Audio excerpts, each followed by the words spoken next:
To discuss that and a whole lot more, CBSN political contributor Leslie Sanchez joins us from Los Angeles. And Leslie, lots to get to with the presumptive nominee. He has now promised in the last 24 hours a different kind of campaign, having moved on from campaign manager Corey Lewandowski yesterday. But this is certainly something we have heard either from the candidate or the campaign many times before. With Paul Manafort now firmly in charge, might we see it actually come to pass this time? Well, we're hoping so. I mean, there's a great expression in Washington: when you feel the heat, you see the light. And if you look at not only the internal struggles, the infrastructure problems, and the fact you have an establishment Republican Party who is still hesitant to get on board, it's time some big changes had to happen. So it's not unusual for a presidential campaign to make a shift in terms of campaign manager. It happened certainly with Ronald Reagan in 1980. Bob Dole was never able to get the right infrastructure around him. So hopefully this is exactly the change that needs to happen. But really, it remains to be seen if all these pieces can come together prior to the convention in less than a month. And yet, Leslie, we heard Dan Senor tell CBS this morning earlier today that regardless of moving Corey Lewandowski out or not, when you look at, you mentioned the problems of infrastructure and fundraising, that Donald Trump has a Donald Trump problem. He's exactly right for a variety of different reasons. The Trump campaign is going to end up putting a tremendous amount of pressure on the Republican National Committee. The good news is I think the party apparatus is more than ready for it. They have about 500 people on the ground. The RNC is outraising the Democrats this election cycle by more than $50 million.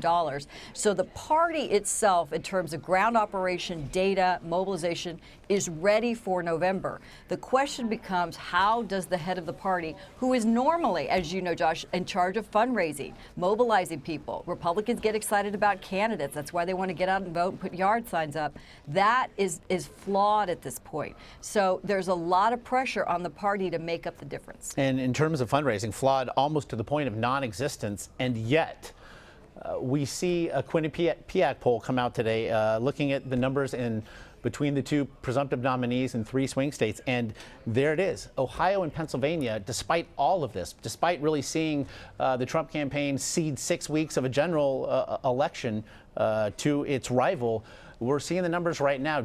Virtual dead heats in Ohio and Pennsylvania, though Hillary Clinton does have an 8-point lead there in Florida. What to make of the numbers we're seeing right now on our screen?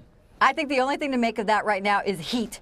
It is hot in the country. People are on vacation and they're not really thinking about those polls. It really starts to make sense, Josh, in September.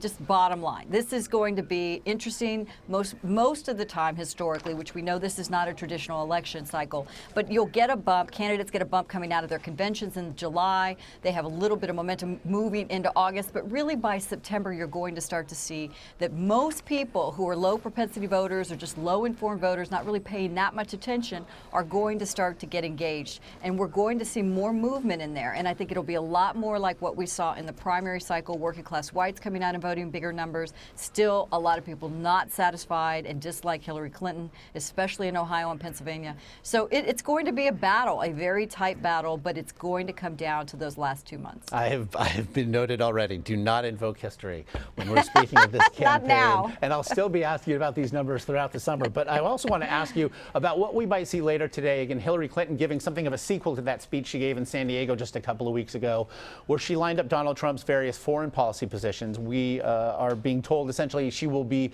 doing a variation of the speech, lining up his various economic positions, painting him, Donald Trump that is, as somebody unfit to manage the U.S. economy. A recent CBS News poll, though, shows that in the eyes of voters, the candidates are, in fact, tied on who might best do precisely that. What might we expect today? And also from the Trump campaign in way of response, considering the real distinct lack of surrogacy that he has at this point?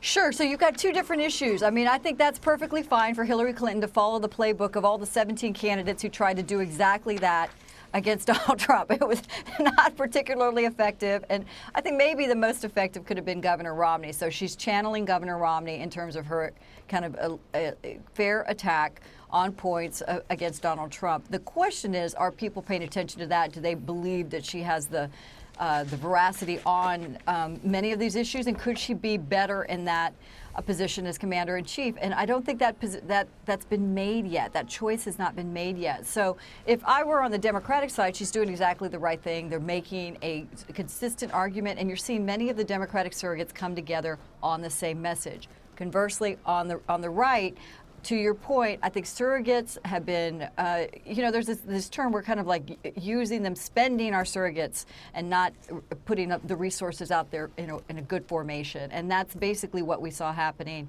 up until this point. They need to get a better message, they need to have more consistency, and they need to not feel that they're going to be reprimanded if they get off message, which is what was happening in that internal struggle within the Trump campaign. So hopefully that will come to pass and stabilize a little bit. Certainly many needs to be sure. Leslie Sanchez, in a Los Angeles beset by heat and by fire, please do stay cool and stay safe. Thank you.